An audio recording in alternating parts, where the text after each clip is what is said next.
Hello everyone and welcome to a new video on the Colombians Football Report. Today we will be talking about day 14 of the 2026 FIFA World Cup. Now before we get into the games today, make sure to subscribe to the channel because 83% of the people who watch my videos are not subscribed to the channel. So make sure you subscribe so that I can continue to grow and make better content in the future. Now let's get to the games. And we have officially reached match day 3, the third round of games in every single group. We are approaching the end of the group stage and basically the halfway point of the 2026 FIFA World Cup. So as a result, there were a lot of games today. A lot of games we have to go over. And also games that took place in the same group had to start and finish at the same time. So the first two games that took place today were Bosnia against Qatar and Switzerland against Canada. First, we're going to talk about Bosnia versus Qatar.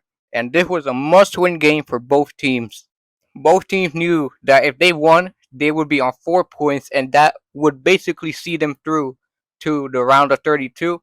But they also knew that if they drew, they would most definitely get eliminated. So both teams, they needed to go at each other to get that result that they needed.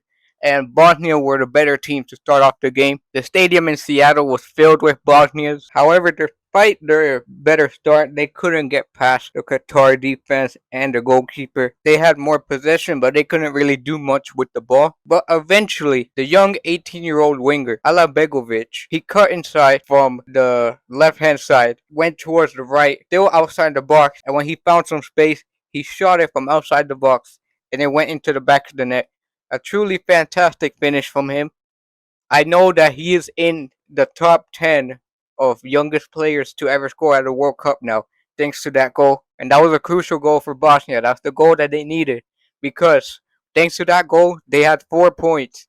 And 4 points, like I said earlier, that would be enough to get you through as one of the best third place teams. Then only 5 minutes later, Dzeko found the ball. He crossed it in first time on the volley, and it ended up taking a deflection of Sultan, and his deflection couldn't be saved by the goalkeeper Abunada, and it resulted in an own goal that was eventually credited to the goalkeeper, which I think is a bit harsh because the deflection definitely was more on the number 18 Sultan, but FIFA, they gave the own goal as Abunada's own goal.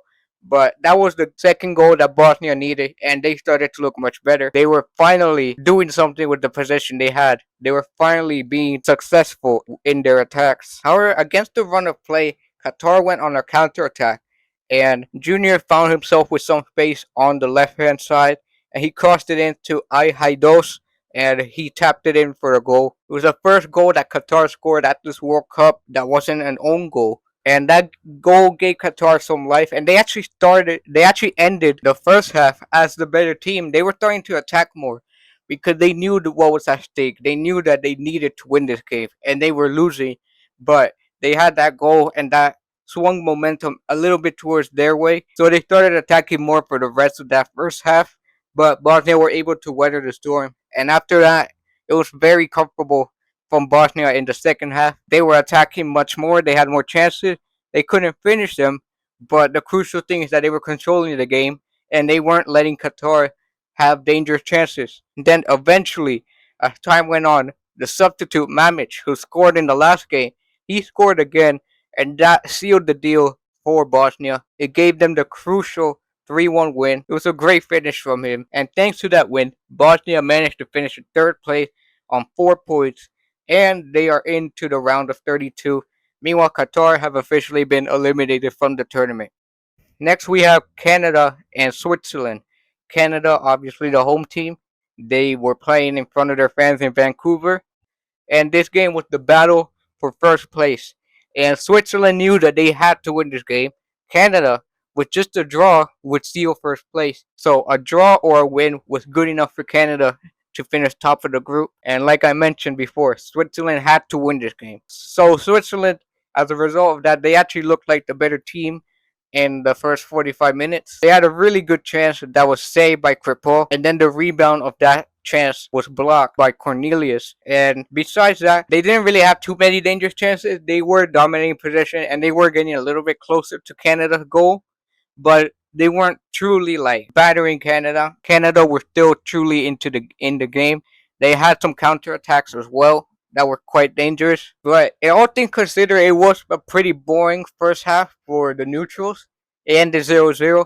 Switzerland, a slightly better team, but both teams not really risking as much as they should have been. However, the second half immediately sprung into life. A cross from Manzambi, who's been one of the revelations of the tournament so far. He crossed the ball in for Vargas and he finished it first time. A great goal, and that was the goal that Switzerland needed to jump over Canada and to be first place in the group. And Switzerland continued to be the better team at the start of the second half. They went on a counter attack, and Embolo he passed it to Manzambi, and Manzambi was in space, so he just shot the ball, and it went under Crepo's leg. He really should have saved it. It was a huge mistake from the goalkeeper, but it doesn't change the fact that Switzerland were leading 2-0 and it was well deserved. They started as a better team in that second half. And Manzambi is a baller. He's only 20 years old. He can play midfield, attacking midfield as a winger as well. And after these amazing performances at this World Cup, I can definitely see him getting a move to a bigger club in the summer. And then after that, Canada, they started to wake up a bit because obviously now they were in desperation mode. They needed to get a result to finish top of the group. So they made more attacking changes. But despite that, every shot that they had on goal, it was either blocked or Colville was there to save it. Until late in the game, Promise David, who only came off the bench 2 minutes before, he scored a goal to get Canada back into the game. It was a great run from Saliba, who found himself in space, and then he crossed the ball to Promise David, who he himself was in a lot of space, and he just volleyed it in first time, and it was into the back of the net. So Canada needed that goal, and for the rest of the game, Canada were attacking. Switzerland, they didn't really do much, but Switzerland, they defended quite well, and they managed to hold on to a crucial result to finish top of their group. So after match day 3, this is what the final table looked like in Group B.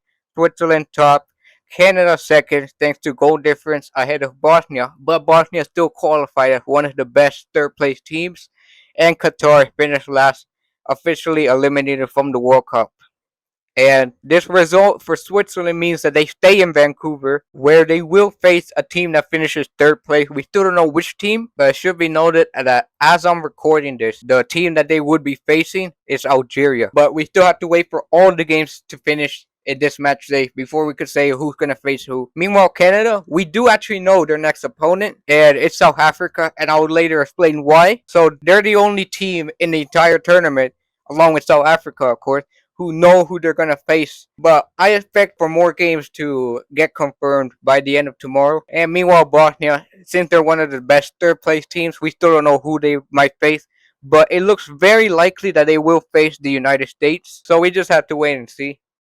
Now we're into Group C. And 2 games took place at the same time, of course. And it was Morocco versus Haiti and Brazil versus Scotland. And I feel like both games today were very entertaining to watch. But this one, especially between Morocco and Haiti, was just chaos. Both teams were attacking each other, and Haiti, they looked very strong even from the start. The right back from Haiti, he was in space on the right hand side. He put a cross in to Joseph, and Joseph, he bundled the ball in, but it took a massive deflection off the goalkeeper Bono, and in the end, it was actually given as an own goal for Bono, but it was still Haiti's first World Cup goal in 52 years. So it was a huge moment for the fans. They were all celebrating. You could see in the replay, all of the fans were jumping up in joy.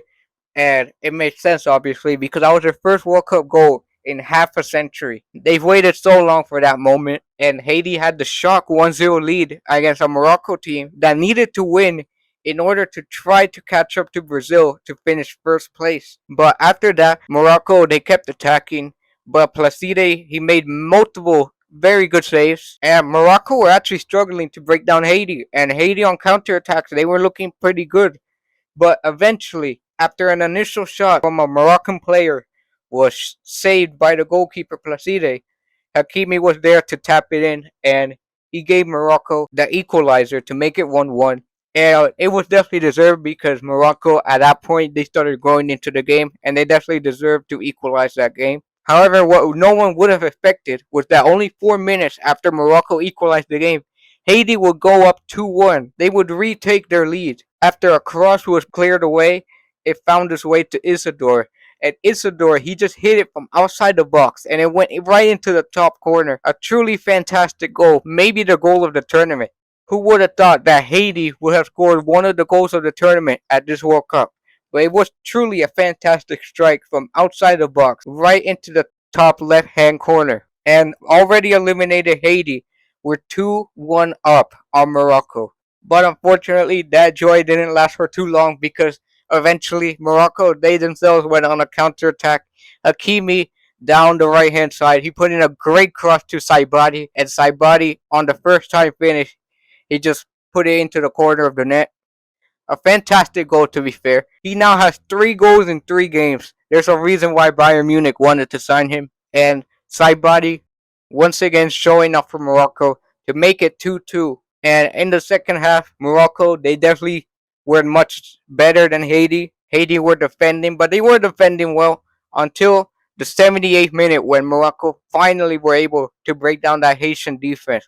Rahimi, who came off the bench, he scored after his shot took a deflection and it went into the back of the net. Nothing that Placide could do despite him having a very good performance today in what could be his final game for his country because Placide is 38 years old. So it was very likely that this was his last game for his country and definitely his last game for his country at a World Cup. And he would eventually concede another one. After Rahimi was chasing the ball down, he managed to keep it in play just barely, and he put in a cross for Yassine to finish. And what a moment for Yassine, the youngster. He scored his first World Cup goal. And I was talking about Placide earlier, and despite the fact that he conceded 4 goals, he still had an amazing performance. So it is very cool to see a legend for Haitian football get that chance to play at the World Cup and perform quite well, all things considered. And despite the loss, I think Haitians should be very proud of their team. They were in a very tough group and they competed well against every team. They managed to score their first 2 World Cup goals in 52 years. And the future looks bright for Haitian football. Meanwhile, Morocco, this is a good win against a good team, and they didn't even have all of their starters playing, and they finished equal on points with Brazil. It will be interesting to see how Morocco can do in the knockout stages. Next, we have Scotland versus Brazil, and this game was watched by everyone for many reasons. One, this was the return of Neymar. He would finally be back for Brazil. Another reason people were interested in this game was that Scotland, they needed to try to not lose by many goals so that they could still try to be one of the best third place teams to qualify. Meanwhile, Brazil, they needed to win by a decent amount of goals to make sure that Morocco didn't catch up to them on goal difference. And in the end, it was Brazil who did their job. But there was another reason why people were interested in this game, and that's because of very viral internet hoax went around that an alien abduction was going to take place in this game. And I saw on social media there were a lot of memes about it. People saying that Carlo Ancelotti was going to put in Endrick into the games on purpose so that he can get abducted by aliens. It was just chaotic on social media, but obviously nothing happened. It was just a hoax, but it's still very funny to think about. But yeah, Brazil, they got a very good 3-0 win, and they honestly performed well from start to finish. Zayam pounced on an early mistake from McKenna. He was trying to play out from the back, but Ryan, he got the ball from him, and he passed it to Vinicius Jr., who dribbled past Gunn and shot it into the back of the net. And Brazil, they kept attacking, and with the star power they have, they're always dangerous on the attacks. Vinicius Jr. was pressing high up the field, and during the moment in the game, he managed to take the ball off the Scottish defender Hendry, and he managed to put the ball into the back of the net. But VAR called it as a foul. But in all honesty, I don't think it was a foul. It was a very, very soft action that was called as a foul. But the goal was disallowed. And Scotland, they tried to get themselves back into the game, but it was just obvious they didn't have that quality in attack. And I mentioned it before when we were talking about Scotland versus Morocco. Scotland, they just don't have those pacey players on the wing.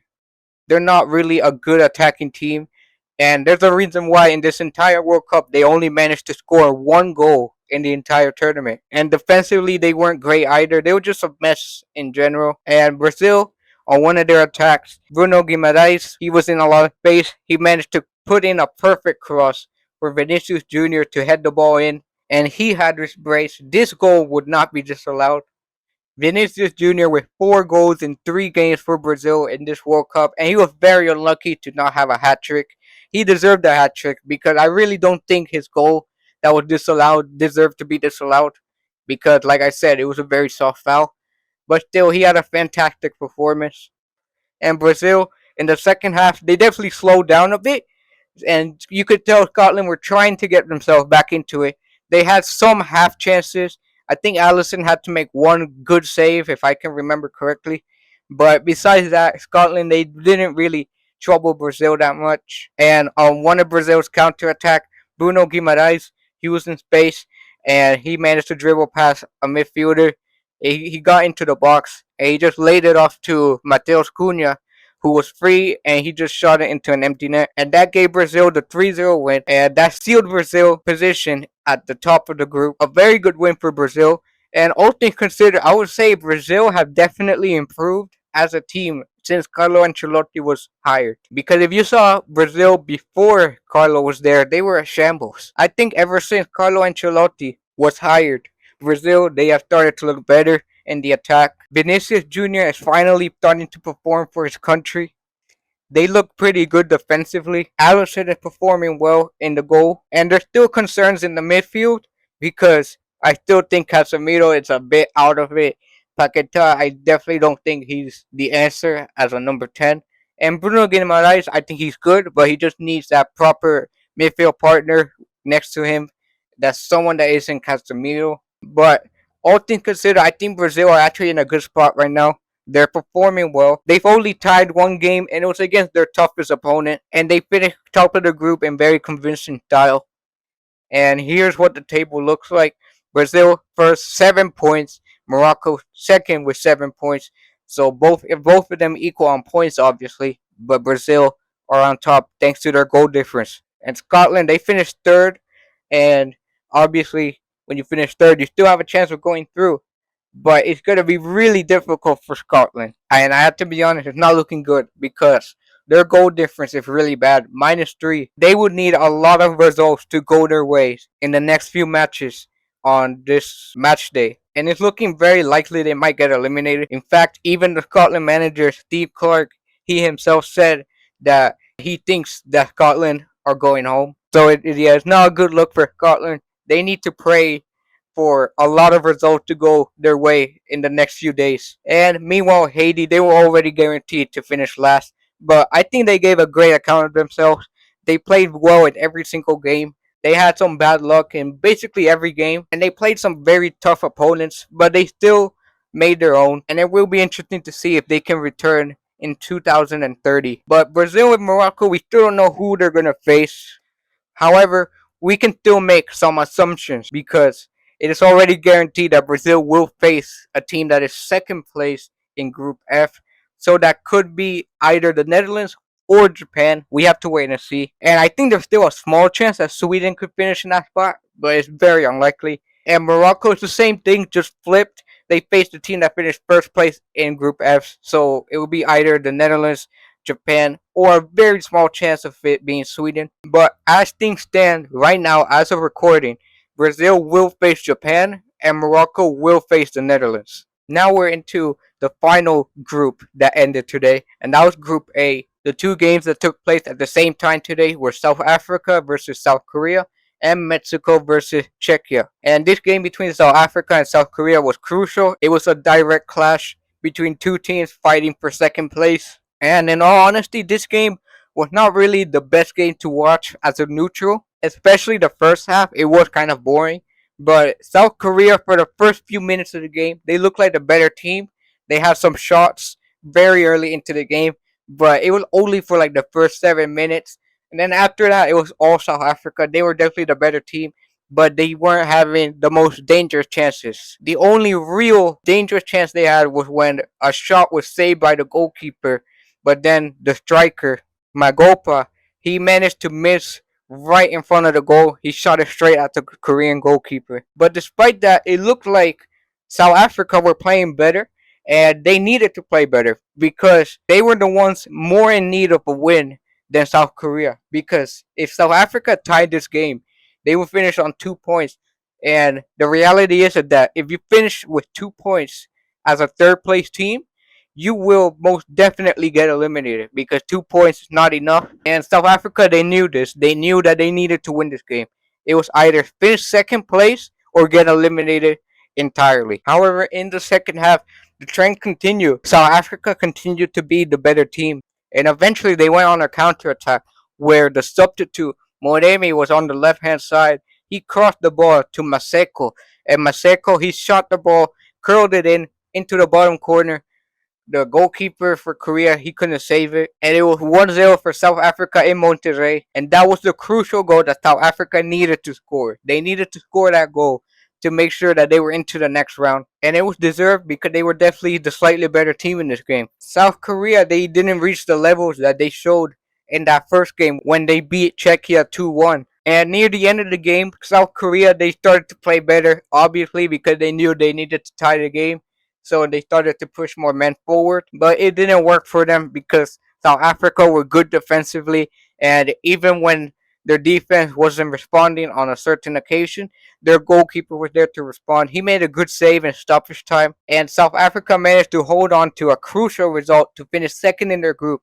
And for the first time in history, South Africa are playing in the knockout stages of a World Cup. And it was truly deserved. They played very well. The number 10, Mofokeng, he looks like a great talent. He's only 21 years old and he just plays very well, like the old school number 10. And after Sihole had a terrible performance in the first game, he redeemed himself today. He had a great performance as a defensive midfielder. So crucial win for South Africa. They're going to be very happy with that. And very disappointing game and very disappointing result from South Korea. And the last game that we're going to talk about today is Czechia versus Mexico in the Estadio Azteca. Mexico already knew that they would finish first place in their group no matter what happened in this game. So as a result, they did rotate some players, not the entire team, but it was a mix of a team and a B team. Meanwhile, for Czechia, this was the opposite. They could not be calm in this game. They needed to go out there and get the win because they only had 1 point. So a draw would have given them 2 points. That would have not been enough to go through as one of the best third place teams. So they needed to win this game. And they had the first real dangerous chance of the game, but the ball went past the post. And honestly, that was probably Czechia's most dangerous chance. And it happened literally 7 minutes in. And then after that, Mexico, they just kind of controlled the game. The reality is that Czechia just play very ugly football. It's very hard for any of their attackers to create anything. And Mexico in that first half were not taking things too seriously. So as a result of Mexico not taking things seriously and Czechia just simply not being a good team, the first half was pretty dull to watch. However, the second half definitely sprung into life. Mexico, they went on a counterattack, started by Romo, who shielded the ball well. He passed it to Mateo Chavez, who was playing left back today. But in this specific occasion, he found himself on the right wing. He managed to dribble past the defender, and then he got himself into the box, and he finished it with his left foot.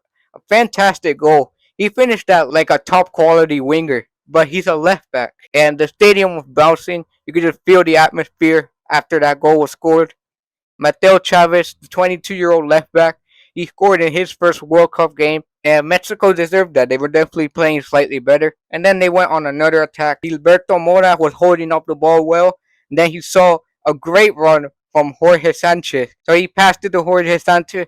The pass was a little bit too far from him, but Sanchez was still able to cause problems for the goalkeeper, and he kind of like forced the ball to bounce over the goalkeeper, and the Czechia player couldn't clear it. The ball was just bouncing around, and Quinones was there to finish into the empty net to give Mexico a deserved 2-0 lead, and now they were comfortable. And despite the fact that Mexico, they didn't need to win this game, they didn't need to take this game seriously, they were still playing like their life depended on it. They played very well today. Defensively, they were very solid. They didn't let Czechia create anything. And when they went on the attack, they looked dangerous. And then eventually, in the 78th minute, they brought on Guillermo Ochoa so he could play his final game of his career, most likely. And it's just a poetic ending. He started his career in Mexico, playing for El America in the Estadio Azteca, and now he's going to finish his career playing at the World Cup for Mexico at the Estadio Azteca. And when he came on, you could just feel the atmosphere in the stadium going up.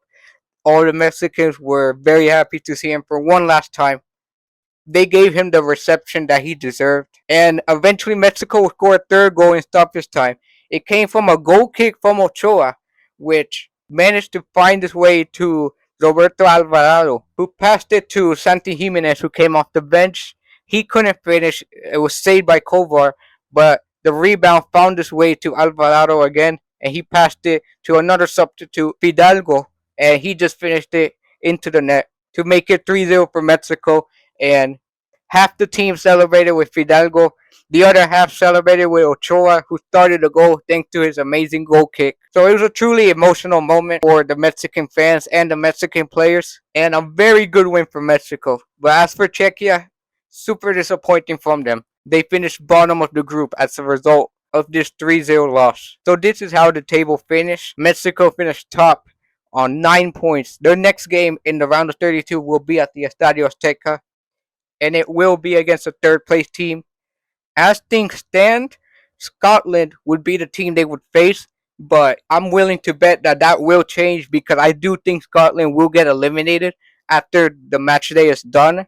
So we still have to wait and see. But as things stand right now, they would face Scotland. Meanwhile, like I mentioned earlier, South Africa will face Canada, and that is thanks to South Africa beating South Korea. They will play that game in LA, and that will be the first knockout game of the tournament. It will be very interesting to see who could win that one because I feel like it's a very equal game. But the South Africans, they should just be very happy to make it to this stage because they have never made it this far at a World Cup. They've never made it to the knockout stages until this year. Meanwhile, South Korea, they finished third place. Not ideal, but they do have 3 points and they do have a -1 goal difference. If there's already some encouraging news, South Korea are already guaranteed to finish ahead of Scotland in the third place table. So South Korea just need 3 more teams to do worse than them, and they will be in the knockout stages. I think it's very likely that they will be in the knockout stages, but again, we cannot be overconfident. And as things stand, they would face Egypt, which honestly is kind of a favorable game for a team like South Korea who not played well at this World Cup. But it's also true that Egypt have definitely been much better in this World Cup than South Korea. And Czechia, they finished last. They underperformed massively. They eliminated Ireland and Denmark to get to this World Cup.